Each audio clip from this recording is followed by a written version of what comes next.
which brings us to a statement, A Fairer Pathway to Settlement. The Home Secretary.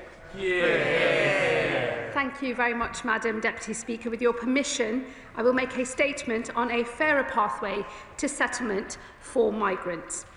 The story of migration in this country is woven through my own. My father came here in the early 70s, my mother a little less than a decade later. Both came to seek a better life, and they found one here. In time, while always proud Kashmiris, they became British citizens themselves, Brummies too, and they brought up 4 children just as proud to be a part of this country and that great city as them. This is not just my story. This is the story of many of my constituents in Birmingham Ladywood, and it is the story of many millions more across this country. I, and so many others like me, are patriots. Mine is a love of a country that is forever changing, while something essential about us always endures. It is a patriotism that finds room for those who trace their roots back many generations, and those who, like me, do not. But I worry that this broad patriotism is, for some, narrowing, and that a vision of a Greater Britain is giving way to that of a littler England, as anger turns to hate. Some will choose to scorn this analysis. They would rather we simply wished it away. But those who look like me do not have that luxury. Our lives, and the lives of our families, are more dangerous in a country that turns inwards. So we have no choice but to ask, what is the cause of our division, and how might this country be united? As I said earlier this week, the pace and scale of migration in this country has been destabilising. I spoke on Monday of the 400,000 who have claimed asylum since 2021. But that figure pales in comparison to the net migration figure in the same period. In that time, 2.6 million more people moved to Britain than left. To place that in perspective, around 1 in every 30 people in this country arrived in those 4 years. This is the result of the extraordinary open border experiment conducted by the last Conservative government. In that period, now sometimes called the Boris wave, immigration controls were drastically lifted. This was most notable in the case of the health and care visa, where minimum salary requirements were dropped. An attempt to fill between 6,000 and 40,000 jobs led to the arrival of 616,000 individuals between 2022 and 2024. Over half were not even filling jobs in the sector at all, but were rather dependent of those who were. And abuse, as any Member of Parliament can tell you, was rife. I would think my support for migration need not be stated, but after some of the questions I faced on Monday, I think I had better do so. Migrant communities have, for generations, been woven into the tapestry of British life. While I will never believe in assimilating communities, we have achieved cohesion because different communities have integrated, retaining their distinction within a single pluralistic whole. This makes demands of those already here to remain open to new arrivals, but more than that, it demands something of those arriving. To settle in this country forever is not a right, but a privilege, and it must be earned. Today, that is not the case. Settlement, or indefinite leave to remain, comes almost automatically after 5 years' residence in this country. At that point, a migrant gains access to many of the rights of a British citizen, including to benefits. As a result of the unprecedented levels of migration in recent years, 1.6 million are now forecast to settle between 2026 and 2030, with a peak of 450,000 in 2028. It's around 4 times higher than the recent average. That will now change. As this government announced in its immigration white paper, the starting point for settlement will move from 5 years to 10. To ensure this is earned, new criteria will be added, which will act as a disqualifying bar for those who do not meet them. Firstly, the applicant must have a clean criminal record. Secondly, they must speak English to A-level standard. Thirdly, they must have made sustained national insurance contributions. And finally, they must have no debt in this country. While these criteria set the bar that everyone must meet, there are a series of other tests that have today been published for consultation, and these either add or subtract from the 10-year qualifying period. To recognise the particular value to society they play, the government proposes the following. Those who speak English to a degree level standard could qualify for a 9-year path to settlement. Those paying the higher rate of tax could qualify at 5 years, while those on the top rate could qualify after 3, the same as those on global talent visas. Those who work in a public service, including doctors, teachers, nurses, would qualify after 5 years, while those who volunteer, subject to this consultation, could qualify at between 5 and 7 years. Not subject to consultation, the partners of British citizens will continue to qualify at 5 years as today.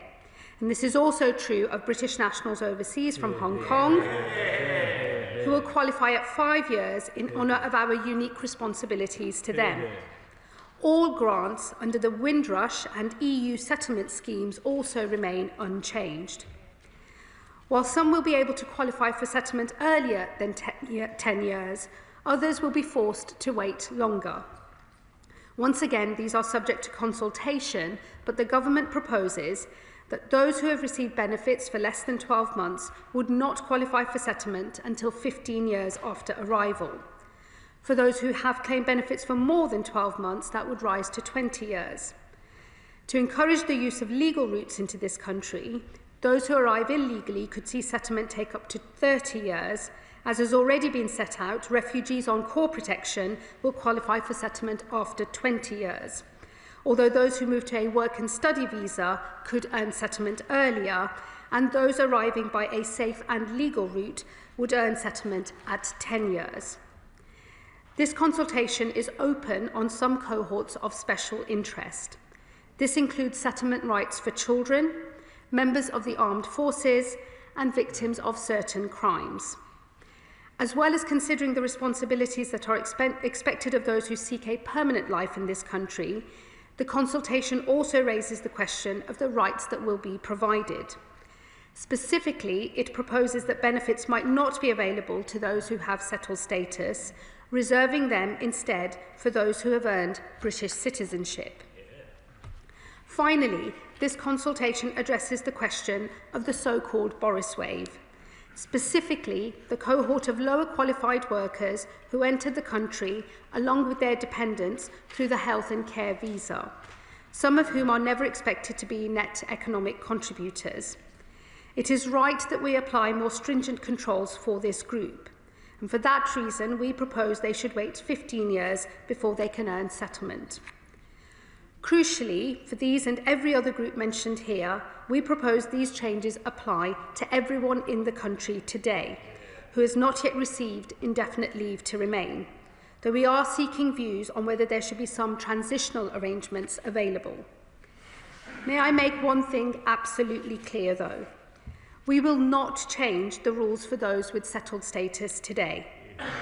These are people who have been in our country for years, even decades. They have families here, wives, husbands, children. They have worked in our hospitals, taught in our schools, and have been contributing to our society for years. Fairness is the most fundamental of British values. We made a promise when we gave them settlement, and we do not break our promises. The Reform Party, I note, not present today, have said they will do this most un-British of things. The Tories have said that they will, but then said that they won't, and I am left in as much of a muddle about their policy as they are, that perhaps the Shadow Home Secretary might enlighten the House today.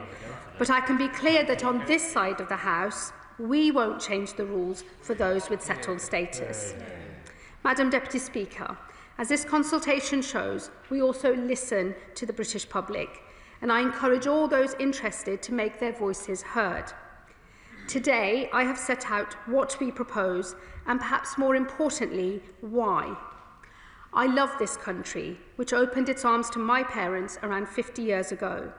But I am concerned by the division I see now, fueled by a pace and scale of change that is placing immense pressure on local communities.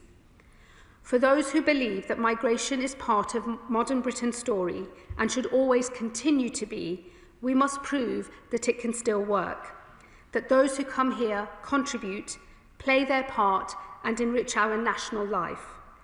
While each will always retain something of who they were and where they came from, they become a part of the greatest multi-ethnic, multi-faith democracy in the world. And with that, Madam Deputy Speaker, I commend this statement to the House. Yeah. Shadow Home Secretary Chris Philp. Thank you, Madam Deputy Speaker, and I, as always, thank the Home Secretary for advance sight of her statement. Well, she's had a busy week. I wonder if this burst of hyperactivity has anything to do with her leadership bid. But as her shadow, I will say this: I am rooting for her. I am rooting for her in her tussle with the Health Secretary as to who gets to replace the Prime Minister, although I fear my endorsement may not be entirely helpful with her colleagues on her side of the House. Now, let me start by saying this. Immigration under successive governments has been far, far too high.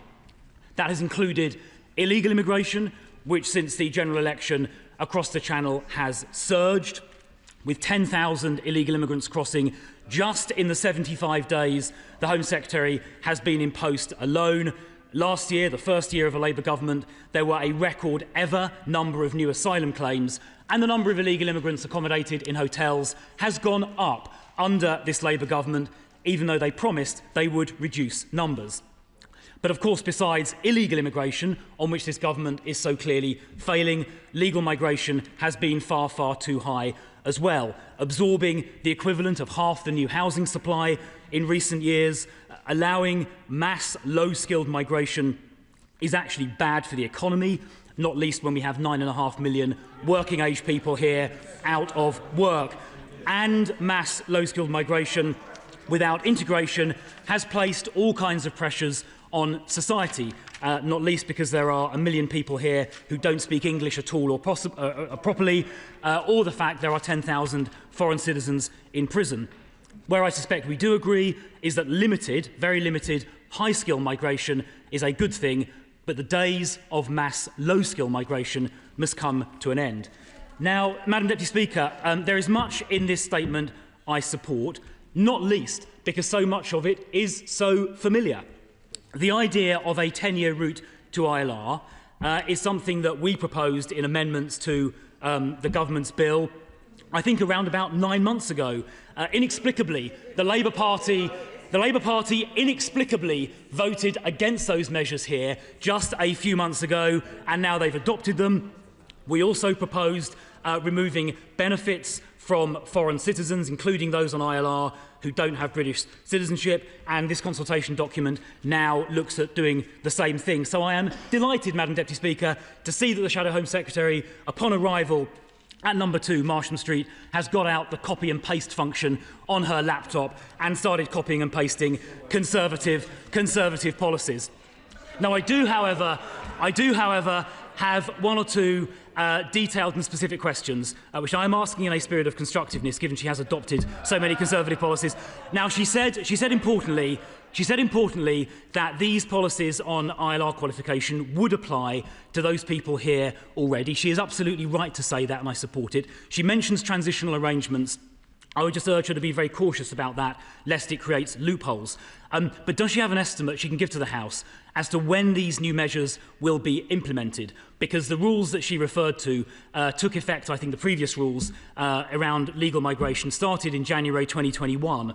So those people arriving on those rules will become, under the present ILR rules, eligible from January 2026, just a few weeks' time. So when will these changes get implemented? I hope as soon as possible.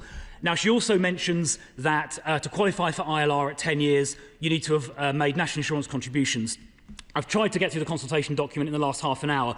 I think I'm right in saying that the qualifying threshold is to have earned £12,570 for a period of 3 years. She'll perhaps correct me if I've got that wrong.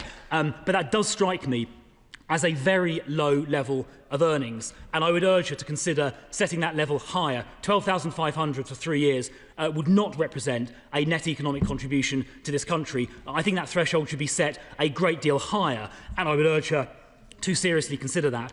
Now, she also mentions the possibility of volunteering, getting people ILR at 5 years rather than 10. We know how people game the system when it comes to immigration, for example, by pretending to convert to Christianity to get asylum. So I would urge her to just draft those rules very carefully and be extremely cautious about that, lest she creates some loopholes. I would also ask her to consider adopting one last Conservative policy, since she appears so enthusiastic about them, and that is to introduce a binding cap on legal migration, voted for by Parliament each year, so this House can democratically decide what the level of inward migration is. She's adopted so many of her other policies. I strongly urge her to adopt that last one as well. Home Secretary. Well, Madam Deputy Speaker, I suppose I should start by saying I'm pleased to see that the Leader of the Opposition let the Shadow Home Secretary have a go today. He seems rather overly concerned about my personal future. May I suggest that he should worry about his own and that of his party? And one good way to secure the potential future of the Conservative Party would maybe start with an open and honest acknowledgement of their track record in government. Yeah. Dare I say it? Maybe even an apology for messing up the system so badly in the first place. I have to say, given their current track record, they barely have the right to ask questions, let alone propose solutions. Like settlement, it's my view that you have to earn the right to offer solutions, and I would say to him one way of earning that right would be to apologise for what the Tories did first and foremost. He asked a specific question in relation to when these changes will come into effect. It's a 12-week consultation. It will end in the middle of February, and we would anticipate making changes and to begin the phase-out of those changes once adopted from April 2026 of next year. As he knows, the immigration rules usually change twice a year, every year, and that is when we would begin to start making some of those changes. Some potential changes would require technical fixes and solutions that may take a little longer, but the intention is to start from April of next year. He made the point on the qualifying threshold around £12,000. He will note that that's the national insurance contributions threshold that we have used, and that is specifically because that is one of the quickest ways to establish whether somebody is in work or not. So it's designed to give an indication of the period spent in work. He will, of course, know that there are different income thresholds for the different routes by which people can come into the country, and those are not being changed.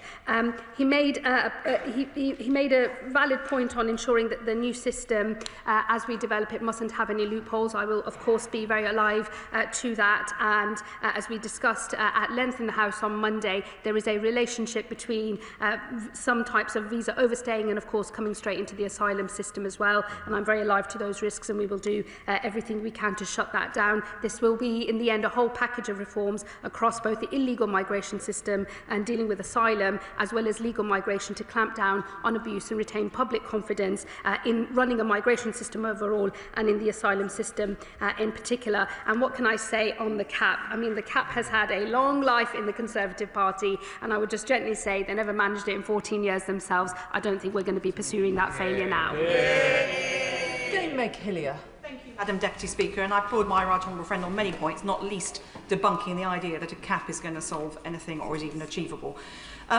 Madam Deputy Speaker, there's a lot of detail in this, but one of the issues now is that people currently going through the system have to apply repeatedly to extend their discretionary leave to remain until they reach settlement status. This is costly for them, cumbersome for the Home Office, and does nothing to help them integrate or work in the community. I've had the opportunity to meet with her junior minister on this issue. Can she give any assurance to the House that the Home Office is looking at this to ensure that those who are welcome here have a less burdensome system to go through, which will also hopefully save money and enable the Home Office to focus on more urgent issues? While my right honourable friend brings a huge amount of personal experience to this discussion, having been a minister herself and with a very august track record as a select committee chairwoman, so I will always take very seriously any suggestions that she makes, and I will discuss with my ministerial team the detail of some of what she suggests. I think our principled position is it is right that people pay fees for visa extensions. It is right that we move from a 5-year to a 10-year period, a qualifying period for settlement. We're not consulting on whether we move from 5 years to 10 years. That is already decided policy. What is set out in the consultation are some of the other questions that sit underneath that. But I would happily discuss with her, because I know she has big experience in this area, Home Office capacity and how we build a system that can work effectively, not only in terms of being delivered by the state, but providing certainty for the people that ultimately do want to make their lives in this country. Liberal Democrat spokesperson Max Wilkinson. Thank you, Madam Deputy Speaker. Before I begin, I beg your forgiveness in taking a few extra seconds to reflect on the exchanges in this chamber on Monday. I would like to use the opportunity to put on the record my utter contempt for those who abuse the Home Secretary and anybody else who is abused based on the colour of their skin or their religion. That is not what Britain stands for. The Home Secretary, of course, will choose the language that she wants to use in this debate, and I will choose my language too. The constructive and moderate tone of voice that I and the Liberal Democrats will use in these discussions about immigration will remain, as will our attempts to help offer feedback as and when the government brings forward proposals. The number of Liberal Democrats in the chamber today shows that we are not ignoring this. Indeed, we've got as many in the chamber today as the whole of the Reform Party, and none of them are here. We're aware, as others, of the issues in communities up and down in the country, and for immigrants who live here too. We agree with the Home Secretary that faith must be restored in the immigration and asylum system, as I stated on Monday, and we agree that requires changes to policy. And of course, most of what we're discussing today is distinct from some of the discussions we were having on Monday about desperate refugees and asylum seekers. We also believe that it must be acknowledged that prior to Brexit and the removal of nearly all safe and legal routes, this country had a more rational and controlled approach to immigration and asylum. That party is responsible. We think it is regrettable that the government has not made quicker progress towards building stronger links with Europe in its work on getting control of our immigration policy. And we believe that discussions about regaining control must also come with a proper discussion about the opportunities that provides and the potential risks. Changes to pathways to settlement must be with regard to the economy, to public services and fairness to individuals. We are concerned about the chilling effect some changes could have on the economy. The UK is fast becoming a less competitive place for science and innovation, not least because of Brexit. The cost of a 5-year global talent visa to Britain is £6,000 per person. That is around 20 times more expensive than comparable visas in our competitor countries, where similar schemes typically cost a few £100s. It is no surprise that so few researchers come to Britain on these visas every year.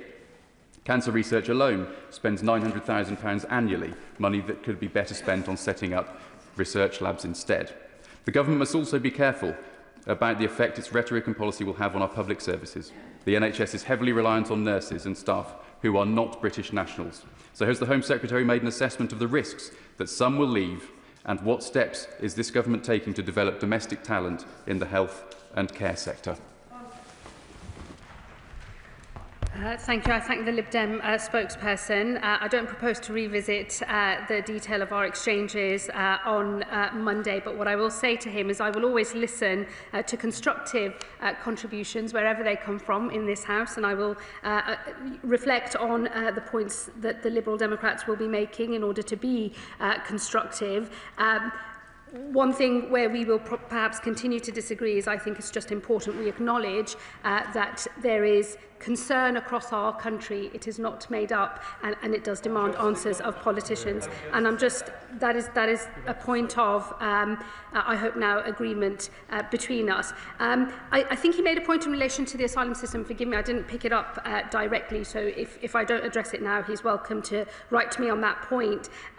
Again, I don't propose to go into the details that we discussed on Monday on the asylum policy statement, but one of the things that I did make very clear is the number of those arriving on small boats in this country is exactly the same almost as the number that overstay visas. So there is a relationship here in the overall migration system between legal migration and then illegal migration, and that overstaying and then coming straight into the asylum system, and in particular into asylum accommodation at the point at which a visa ends and somebody overstays, is a very real problem with very real significant numbers of people doing that, and that is something that I think it is incumbent on us to resolve, and that is what the totality of all of these reforms are designed to do.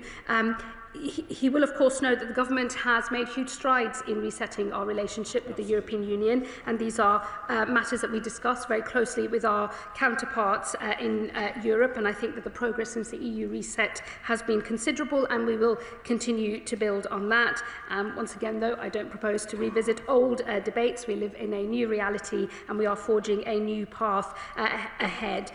We will, of course, want to give certainty to people who are already in this country. That is what we are doing with the consultation that we have set, and I have given certainty, for example, to British citizens who wish to bring their dependents over, those who are here from Hong Kong, where our arrangements will not change, Windrush grants, EU settlement grants as well, none of which are affected by the consultation. People have known for a while, since the government published its immigration white paper, that the qualifying period would move from 5 years to 10. He made a point about fairness to individuals. I would just gently say I agree about that, because fairness and certainty to those who've come here to work and make a contribution to our economy is absolutely important. I think what our reforms are designed to do, however, is also to think of fairness to those who are already here and building public confidence in the system overall. He made some points on the National Health Service, and I know that the Secretary of State for Health takes very seriously future labour market reforms and making sure there is a pipeline of the required labour in order to make sure that our NHS keeps going, and we absolutely value the contribution that those from overseas who've come to work here in our National Health Service have made, are making, and will always continue to make. Dame Leah Griffiths. Thank you very much indeed, Madam Deputy Speaker. Well, I have a constituent born and bred in Llanelli who is unable to bring in his foreign spouse because of the current earnings limit of £29,000. So the Home Secretary will be very aware that the government's Family Financial Requirements Review notes that a threshold of around the region of 23,000 to 25,000 would allow most British workers in full-time minimum wage jobs to qualify. So when will she be considering this review and looking again at the fairness of the current earnings thresholds? What I would say to my honourable friend is we always keep those thresholds under review, and we will continue to do so in relation to family and bringing dependents over. Sir Edward Lee. Well, the Home Secretary loves our country, and I love her efforts, frankly, because it's not just the fate of this government that depends on her success, but good community relations and saving dozens of lives at sea, and let's be frank, probably our political fate also. So will she undertake to be judged not just by the strength of this announcement and words spoken in the House of Commons, but actually results, so that we do actually make a real contribution to stopping these boats? And so will she be prepared to constantly ratchet up the pressure, so that if you're sitting in France, you think, is it worth the risk? I've got virtually no chance of being allowed to stay in Britain forever. I will have my case reviewed very regularly, every 2 years. I will be sent back where I came from when it's safe, and otherwise I'll go back to return hub. Can we not all agree on that? What I would say to the honourable gentleman is results are all that matters. It's incumbent on me to think about the way that we have to reform this system, to make a public argument for it, to win that argument, to persuade people, and then to get this done. What I care about now is making sure that we can deliver these proposals, and we will do so. And then I need to make sure that the Home Office is in a position to make sure that we can really run a system properly, administratively, and also fairly in the future. That is what matters. This is a low-trust environment for the public. We all of us involved in politics know that, and in the end the public have heard a lot of rhetoric from a lot of people, but this government intends to get on and deliver and to win the trust of the British people. Louis Atkinson. Thank you, Madam Deputy Speaker. Can I welcome the Home Secretary's statement, and in particular what she said about the more than 75,000 nurses who are working in our NHS who arrived in this country since 2021. Those nurses and other healthcare professionals were actively encouraged to come here to fill the gaps left by the previous government's failure to do NHS workforce planning.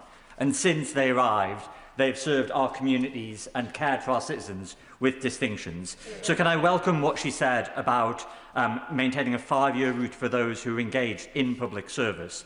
And could she just confirm that that would apply to NHS staff like those that I've mentioned? And could she furthermore say that how she will continue discussions with DHSC colleagues to ensure that there will be no unexpected reduction in NHS workforce staffing in the months ahead? Yeah, well, my honourable friend is right about the contribution that those nurses and other staff in the National Health Service are making.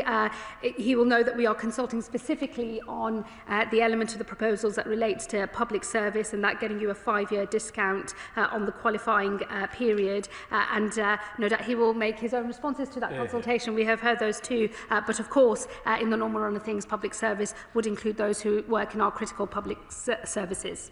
Nick Timothy. Thank you, Madam Deputy Speaker. I broadly welcome the changes to ILR, but I seek clarification about whether there will be revocation for those already settled who break the law.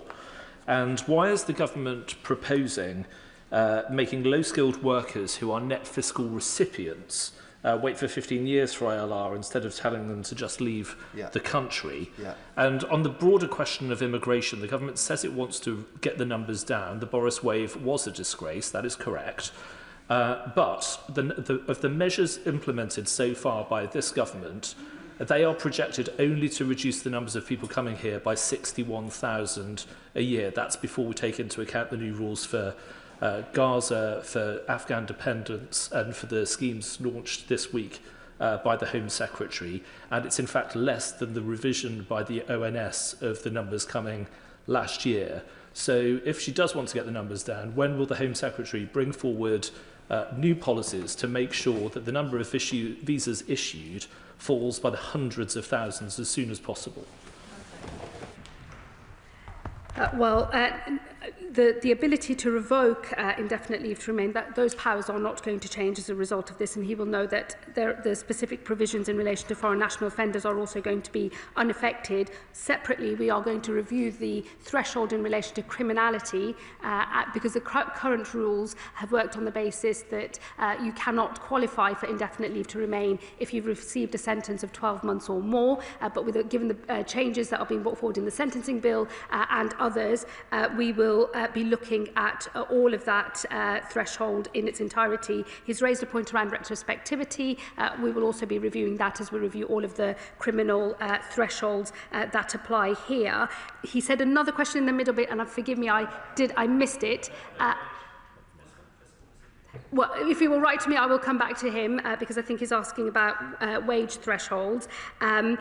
He made a final point, which I did pick up, which was around modelling and essentially the numbers that we're talking about and whether 61,000 a year reduction is the right number. Let me just say to him, look, I will be coming to this House on a regular basis to be held to account for the delivery of these reforms and those that I set out on Monday in relation to the asylum system. It's a big package of reforms taken together. These are the biggest changes to settlement since 40 years, and the asylum package is also, one of the biggest packages of modern times. The combination of the two, I think, is going to keep modellers and others very, very busy over the coming months. But what I will promise the House is we'll be transparent on the data, on the numbers, and what our proposals will mean in practice. That will inevitably change as we design the new system as well, but they will always get transparency from me in this House. Stella Creasy. Thank you, Madam Deputy Speaker, and I agree with the Home Secretary that our immigration system needs reform and that people are concerned about it. I think we should also be very clear in this House that we recognise the benefits of immigration to our country, the talents, the jobs, the entrepreneurship it brings in, and that nobody would ever argue that we will bring this country together by tearing families apart. On that basis, then, it is very welcome to hear the Home Secretary commit to a 5-year pathway for partners of British citizens, something that for many of my constituents has been a deeply concerning thing because they wouldn't ever wish the state to tell them who they could fall in love with. But given that some of those people are on different visas here, can she clarify the 5-year term, how that will be calculated, so that we don't inadvertently end up penalising people who fall in love with somebody who came on a worker's visa but has been here for 5 years? Love is love. Let's make sure in this country we welcome it.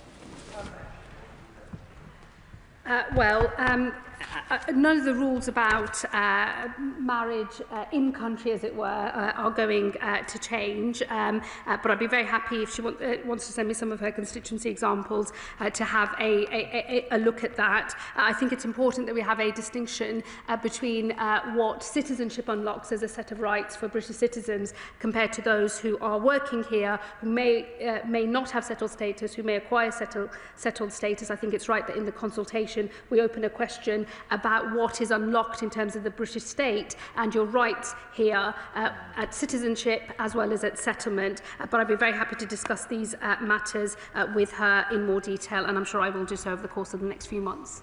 Josh Babarinde. Thank you, Madam Deputy Speaker. Many migrant survivors of domestic abuse apply to settle in the UK permanently if their relationship has broken down because of domestic violence or abuse. And the Right Honourable Lady knows just how close this issue is to my heart. So will she reassure this House and survivors of domestic abuse that they will be protected under her reforms and that her changes to ILR will not have the adverse and maybe unintended impact of locking those survivors into abusive relationships? Well, firstly, let me put on my record congratulations to the Honourable Gentleman for his engagement. Let me also say, he is an assiduous campaigner based on his own experiences in relation to domestic abuse, and he and I have had many debates across this chamber on those matters before, and I respect very much the perspective he brings and the way in which he constructively engages with the debate. I can give him that assurance. We will continue to have pathways to settlement for victims of domestic violence and other vulnerable groups as well. And what we're seeking to do in the consultation is to invite views and perspectives about how some of the changes might have perhaps unintended consequences and how we can ensure that those pathways continue to exist in the future. And I'm sure he will be engaging with the consultation in that regard. Alison Taylor. Thank you, Madam Deputy Speaker. Can I agree with the Home Secretary that fairness must be at the heart of the immigration system, but can I ask her to say a little bit more about the route to settlement for the Ukrainian families who generous constituents of mine have opened up their doors to following the horrific invasion of their country? Well, friend, nothing we've said today changes the position of those who've come to this country on the Ukrainian scheme. That is a bespoke scheme for the people who've arrived here from Ukraine. It's in fact not seen as a refugee route, it's seen as a temporary scheme, but all of those provisions that are in that were supported by us in opposition. They continue to be supported by us in government, and nothing in relation to the position of Ukrainians in this country is going to change as a result of anything in the asylum policy statement or the command paper today. Sir Julian Lewis. As the descendant of immigrant grandparents, I have a high degree of empathy with the Home Secretary's opening remarks about her own family. Would she agree with me that the reason that both main parties are facing the possibility of an electoral bloodbath is not so much about the overall levels of immigration, but about that fraction of it, which is still a very large number of people who come to this country on small boats and by other illegal means. We do not know what they believe, we do not know what values they have, and in many cases, because they destroy their documents, we do not even know who they are. Can she explain how the measures she's outlined today will have an impact on deterring that sort of person from breaking into our country? Well, let me say to the honourable gentleman, I've acknowledged the way that the way the system is working or not working being more the appropriate way to describe it, is causing deep unease across the country, including in my constituency, including of those people who are of immigrant backgrounds themselves. And it is that sense of unfairness. A lot of people in my constituency regularly report to me what they see as abuse of visas, overstaying as a particular problem. Others are more concerned about small boats. I acknowledge that those concerns are legitimate and real and felt deeply across the country. That's why I think it's so important that we rebuild public trust in the overall system, both dealing with illegal migration and legal migration as well, based on the principles of fairness and contribution, and give public confidence that the rules that we have can be maintained, can be enforced, and that they will be followed properly. He's right that things like the destruction of documents and other ways in which people seek to frustrate our ability to remove them from this country is driving some of the discontent. That is why the reforms that I have set out in the asylum policy statement are designed to say to those making the calculus in the north of France, don't get on a boat, it's not worth it, that is not the way to come to this country. And it is why, as we build safe and legal routes into this country, which will be a clearly much more privileged way of entering this country with a faster path to settlement, as I've said today, at 10 years, it will show people making that calculus very clearly which path is worth it and which one is not. Barry Gardner. Thank you, Madam Deputy Speaker. I welcome the assurance that the Home Secretary has given to those who have achieved indefinite leave to remain and have settled status in this country. That certainty is really important. She will know that in my own constituency, I have many families who are from Syria, many families who are from Afghanistan. They came on the Syrian programme and under Operation Pitting, and they have limited leave to remain. But they are deeply worried, from what the Home Secretary said, as to whether they will ultimately be deported from this country. Can she give assurance to those who are currently seeking ILR, who came on those programmes, that they will be able to follow the path that was set out for them when they arrived? Would she give that assurance and make sure that this country will never do a deal with the Taliban to deport back from this country women and children? Well, we will always have specific obligations in relation to not returning anybody who's arrived and arrived in this country seeking asylum or has been granted refugee status. We would not return those individuals to danger. We will abide by our international obligations, and I hope I did make that clear in the debate on Monday. The ability of us, though, to have new rules that look more carefully and more regularly at whether a country is safe for citizens to be returned to, I think is important, and it is a shift in the way that we do things. But we will never return people to face danger, and I'll be happy to look at some of the examples that he has raised today in more detail with him. Seamus Logan. Thank you, Madam Deputy Speaker, and I first of all want to apologise to the Home Secretary for missing part of her statement, but I have read it. Can she confirm whether any assessment has been carried out on the economic impact on Scotland of extending the ILR wait time to 10 years and beyond? And if not, why not? So whatever, Madam Deputy Speaker, the needs of Wales and Northern Ireland, Scotland's economic and workforce needs have once again appeared to have been ignored. Does the Home Secretary understand that such a blanket policy risks exacerbating skills shortages, threatening vital sectors, and making it harder for communities to thrive? And incredibly, for a so-called Labour government, this lurch to the right now appears to favour the wealthy over the less wealthy. Secretary. Really, Madam Deputy Speaker, he will know that immigration is a reserved matter. That will not change. The thing that's holding back the labour market in Scotland is skills and education policy, which is devolved, and it's on the SNP to sort that out. Natalie Fleet. Thank you, Madam Deputy Speaker. In 2024, in the run-up to the election, I knocked on door after door where they told me that they were absolutely sick of our broken immigration system that we had inherited from the Tories, and they did not trust reform, who aren't here today to tackle. I welcome the intervention from our Home Secretary. Does the Home Secretary agree with me that in order to be the open, tolerant and generous country that we know that we are, we must get order and control at our borders? My honourable friend is absolutely right. This is an open, tolerant and generous country.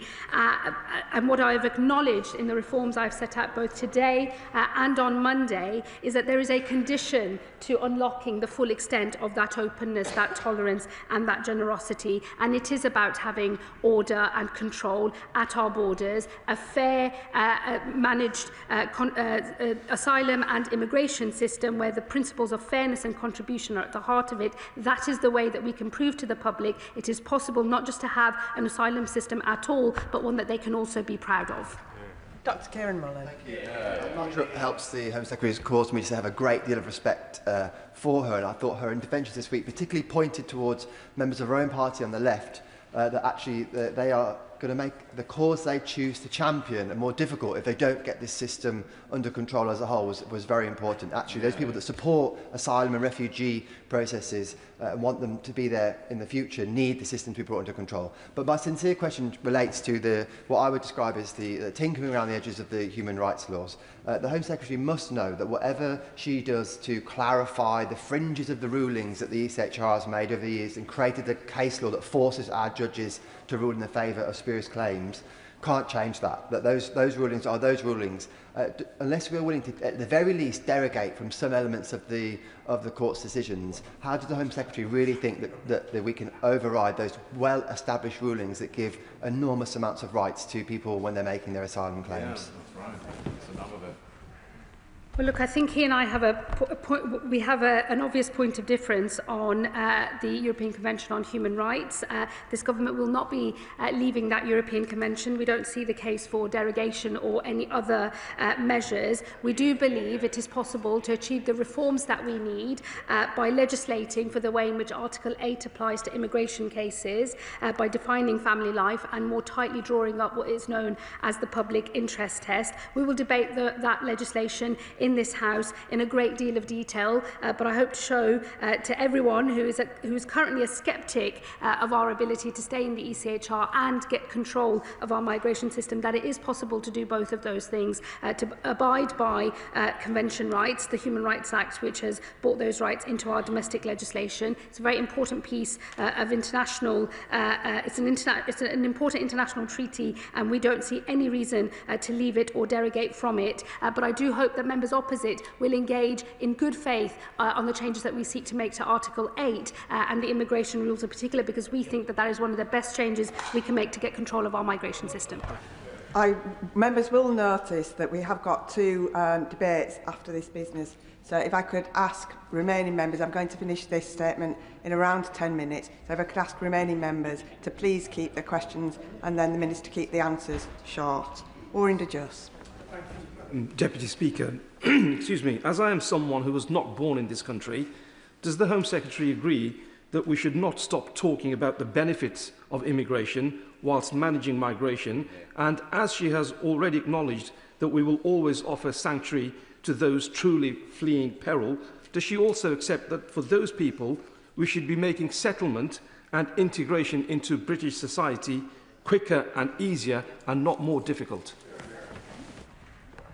Well, firstly, I hope he will reflect on how I opened my statement today and how I closed it. I see the benefits of migration. I wouldn't be here if this country hadn't welcomed my parents. It is literally the story of my life and how I have managed to get from there to this dispatch box today. So I very much feel those benefits personally, and I will always speak up for them, as I have done today, as I did on Monday, and as I will always do as I make the case for the the need for these reforms out there in the country. I hope he and others will always support me on that. I know they will.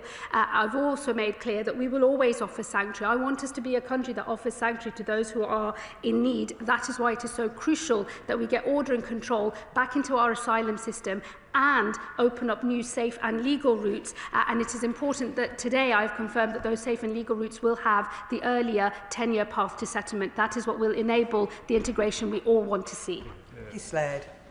Deputy Speaker. In the summer, I spent the morning with Anushka, a senior social care worker for Altogether Care in Wimborne. She and her colleagues earn more than the earnings threshold and came here on the understanding with their families that they could make a new life here, contributing to society, paying their taxes. And the recent hostile narrative is making her and others consider leaving for places like New Zealand and Australia. So can the Home Secretary confirm whether Anushka and her colleagues doing jobs that cannot be filled by British workers who won't do the work will be considered public sector workers? Good question. Well, these will be matters for the consultation. I would encourage her to engage with that. We have specifically put in an element around public service because we recognise the specific contributions made by those who fill the gaps in our labour market that we are not able to do otherwise. What I would say to her on the general principle is settlement is not a right. It is, I think, absolutely fair for a government to say that it's something that has to be earned. It is not unusual for countries to change their settlement requirements. That's quite normal, happens all over the world, as British citizens who work abroad know all too well as well. And the proposal for going from 5 years to 10 years will not change, but all of the other measures that I've said today are subject to consultation. I would encourage her to engage with that. Thank you, Madam Deputy Speaker. I welcome the Home Secretary's statement today, the care and the fairness with which she has crafted these proposals and the incentives that they imbibe too. Because from my work on the International Development Committee, I've seen the immense negative impact of global displacement and the lost over $20 billion of economic activity every year from developing countries. And then, of course, there's the impact, too, of asylum accommodation on our overseas assistance budget. So does my right honourable friend agree with me that these measures might, whilst they might ostensibly seem harsh, there is nothing progressive that well-meaning people on the left of politics should be excusing in a situation where thousands of people are risking their lives across the English Channel from already safe countries? I think it's immoral if we stand by and watch people make dangerous crossings, pay thousands of pounds to criminals and put their lives and those of others at risk, and we stand back and do nothing. I think that would just be a total dereliction of duty. I also think it would be a dereliction of duty for a Labour government to continue to preside over a broken system or not have the mettle to get ahead and reform that and watch us lose public consent for having an asylum system at all. I think it's existential for us having public consent for that asylum system, and that is why all of these changes are so necessary. And with a very short question, Bobby Dean. Thank you, Madam Speaker. And can I thank the Home Secretary for a confirmation about the 5-year pathway for Hong Kongers. That is a promise kept to them. The statement today was otherwise a series of push measures, and I'm always fascinated by how when you come down to the individual decisions to make within the system, how much more difficult it gets. So if I could push her on the Boris wave, which she has criticised, the vast majority of those figures are made up by Hong Kongers arriving here under the B&O scheme, Ukrainian refugees, and student deferred visas after the COVID pandemic. So which of those measures does she think was a mistake?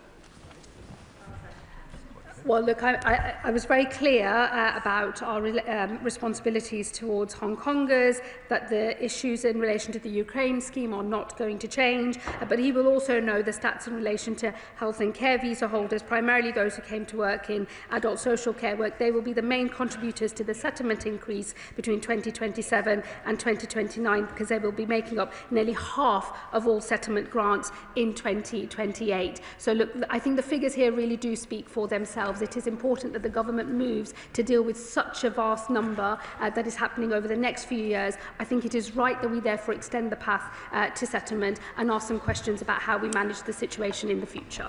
Sarah Russell. Thank you, Madam Deputy Speaker. Thank you, Home Secretary, and I entirely agree that we need control of our borders in this country. In respect of transitional arrangements, over the next 12 years there will be an 83% increase in the over 80s in my constituency. Health and care visa workers are currently providing critical services to many of my constituents and supporting the NHS as well. Please can she confirm how the transitional arrangements will ensure that that care continues to be provided to my constituents? Well, look, the Health Secretary and his department are, of course, always reviewing and considering the arrangements we need to make sure that we have a workforce capable of sustaining the National Health Service. We do have an ageing population that brings its own specific challenges as well. What we are talking about here today is not preventing people from being able to work in our National Health Service. It's about the pathway to settlement. It's about extending from 5 years to 10 and then thinking about the rules that we need that might bring that number down from 10 and closer to the 5, or that might increase it instead. And I would encourage her in that spirit to engage with the detail, and I'd be happy to talk to her offline as well. Thanks, Madam Deputy Speaker. The Home Secretary announced a consultation on a 5-year pathway to settlement for those that work in the public sector to recognise the particular value they play in society. Please will she put this to the vote of MPs to ensure that we can ensure that those that work in organisations fundamental to the public sector, like those that work in hospices, including the amazing hospice in my constituency, Woking and Sandbear, are always included in the 5-year pathway? All of these measures will be taken through in the usual way. And with the final question, Mark Sewards. Thank you very much, Madam Deputy Speaker. I'm absolutely delighted to hear the Home Secretary announce that we will keep our promise to British national overseas visa holders from Hong Kong. It's something I've been working with my constituents on over the last few months to lobby the government on, and I'm delighted the government has listened. Now, as well as transnational repression, they bring other issues to me too. Many Hong Kongers in Leeds South Western Morley are highly skilled, they have excellent qualifications, but the employers in this country don't necessarily recognise them, which makes it that much harder to get the first job. So will the Home Secretary work with other departments across government to help employers in this country recognise the amazing contribution that Hong Kongers can make to the UK economy? Well, he makes a very important point. It's not the direct responsibility of the Home Office, but I will ensure that those conversations are happening across government, and I will make sure a minister from DBT writes to him on this matter. And that concludes the statement. I'll give a few moments for the front benches to swap over.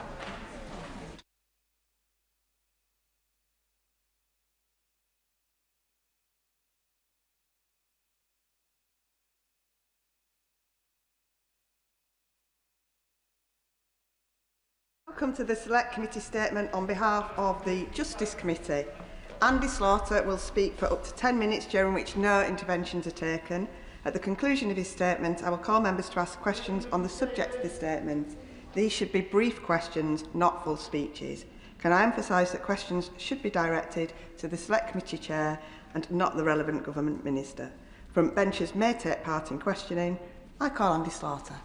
Thank you very much, Madam Deputy Speaker, and I thank the Backbench Business Committee for allocating time for me to make a statement on behalf of the Justice Committee. This is the 7th report of the Committee on Rehabilitation in Prisons. This time last year, the Justice Committee began its principal inquiry to look at the crisis of reoffending against the backdrop of a broken criminal justice system. Around 80% of all offending is reoffending. This figure alone suggests there is a serious issue that HMPPS is not currently serving its stated mission of rehabilitating the people in its care. The purposes of prison are clear. They include punishing, protecting the public, and rehabilitating offenders. The opportunity for offenders to be rehabilitated in prison should not be considered a luxury. It is a fundamental necessity to ensure that those who have done their time can return to society as law-abiding citizens. Yet the evidence we receive paints a starkly different prospect. Instead of being places of reform, too many of our prisons have become places of stagnation, where offenders languish and rehabilitation opportunities are scarce. Our inquiry into rehabilitation has taken place amidst a prison capacity crisis. Overcrowding, staffing shortages and deteriorating infrastructure have created conditions that is actively undermining rehabilitation. The committee found that the current conditions across the prison estate are simply not conducive to reform. Overcrowding has led to arbitrary prison transfers, disrupted sentence progression and reduced access to purposeful activity, education and family contact. With the demand for prison places set to keep increasing, the government must set out the steps it will take to ensure that rehabilitation is not compromised, alongside how it intends to manage demand and supply. The challenges do not end there. In the 12 months to the 30th of June 2025, there was a leaving rate of almost 12% among prison officers. These staffing shortages are not just an operational inconvenience, they are a public safety risk. As we heard recently, in the year to March of this year, 262 prisoners have been released in error. Overworked staff, outdated systems and inadequate training has meant that when officers are stretched to breaking point, the likelihood of administrative errors rockets. Current levels of wrongful release are not isolated blunders, they are symptomatic of a system under intolerable strain. Alongside this, high turnover, poor recruitment processes and limited professional development have all contributed to a culture that hinders rehabilitation. Governors lack the autonomy to lead effectively, and the current staffing model is unsustainable. The committee recommends that prison staff should receive training at least annually, with more frequent support as they progress through their career. Furthermore, the prison estate is in a state of disrepair. Dilapidated buildings and broken infrastructure limit access to rehabilitative spaces and contribute to poor mental health.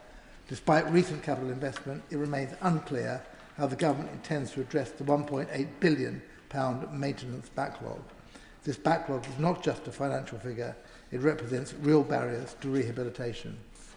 We call on the government to provide clear breakdown of how funding will be used to address this backlog and to ensure that future investment is targeted at improving prison conditions and rehabilitative activities. The committee is deeply concerned by the widespread failure to meet the statutory minimum for time out of cell. Many prisoners are locked up for 22 hours or more each day, with limited access to fresh air, showers or rehabilitation. This lack of time out of cell undermines efforts to reduce reoffending and contributes to poor mental health and disengagement. Purposeful activity, including education, work and offending behaviour programmes, is central to rehabilitation, yet it is inconsistently delivered and often deprioritised. The sentencing bill rightly aims to incentivise good behaviour and engagement in purposeful activity through its earned progression model. But this ambition will fail if purposeful activity remains inaccessible. The committee calls for a renewed focus on ensuring all prisoners have access to meaningful activity and for time out of cell to be formalised, standardised and data on it to be published going forward. Education is the cornerstone of rehabilitation, yet prison education is underfunded and poorly delivered. Participation rates are low. 50% of prisoners are not in education or work. For those that do take part, Ofsted ratings remain poor, with 75% of prisons inspected in 2024-25 rated inadequate or showing no improvement. It is therefore unsurprising that 2/3 of offenders are not in education or work 6 months after release from prison. Given this, we are alarmed by reports of significant real-term cuts to prison education budgets of up to 50%. We expect the government to clarify the rationale of any budget reductions. Conditions across the youth estate are also in decline. Children in custody are entitled to 15 hours of education per week, yet the committee heard that this minimum is routinely not met, and children are spending up to 23 hours a day in cell due to the failure of HMPPS to manage behaviour effectively. As well as making every effort to meet the statutory minimum of 15 hours for education, HMPPS must set a statutory minimum for time out of cell in young offenders institutions. Health and wellbeing services are failing to meet the needs of prisoners, mental health support is inconsistent, and operational pressures prevent timely access to care. Women in prison face acute and complex health needs, yet the system is failing to provide even basic support. Although the government has set out its ambition to reduce the number of women in custody,